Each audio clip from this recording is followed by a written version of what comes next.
Hello, and welcome to GRE Vocab Wednesdays. And this is Chris Magoosh. As you'll notice, things have changed a little bit behind me, and I'm now in a new place, my new recording studio.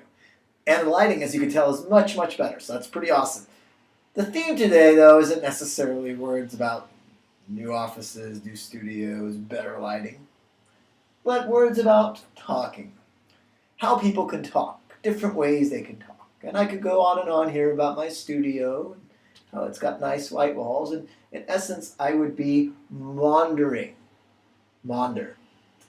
Seems the lighting isn't that much good. I mean, my face is brighter, but the maunder didn't come out too well. But that's M-A-U-N-D-E-R, so maybe we'll have to work on the lighting issues. What does maunder mean? It means to chatter away, to talk idly, and I'm kind of maundering away right now. So I'm going to stop maundering, and I'm going to move on to a more colorful word. And hopefully it comes out a little bit better. Pontificate. So imagine this is my Pope's hat.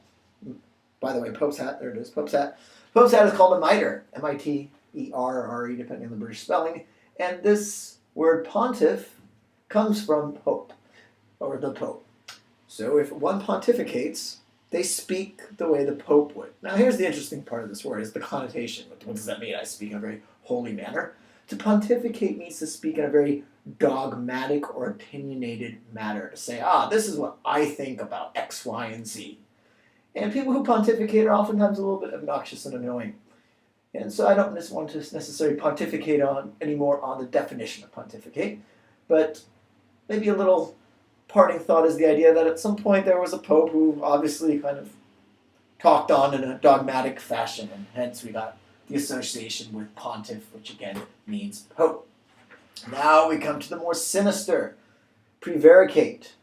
And again, lighting issues will have to be corrected. But people can see this, I'm hoping. And why it's an important word. Prevaricate has nothing to do with vary, or to change something before. That's where roots would probably break down. Prevaricate actually means to lie, to evade telling the truth. Politicians prevaricate. I'm going to probably show everybody prevaricates to some extent or other. But if you've ever seen a news conference and one of the journalists asks a clearly pointed question, instead of answering that question, the politician will somehow sidestep it and give a different answer. And that is an example of prevarication, which is the noun form of to prevaricate.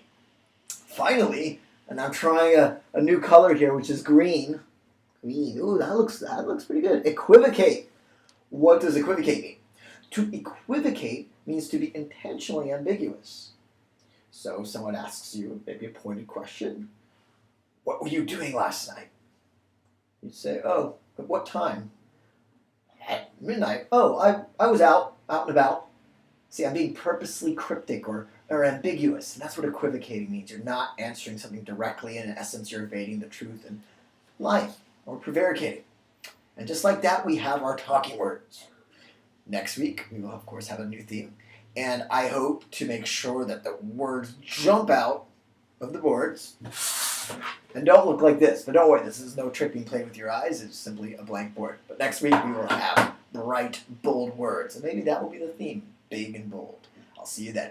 In the meantime, check us out at gre.goosh.com.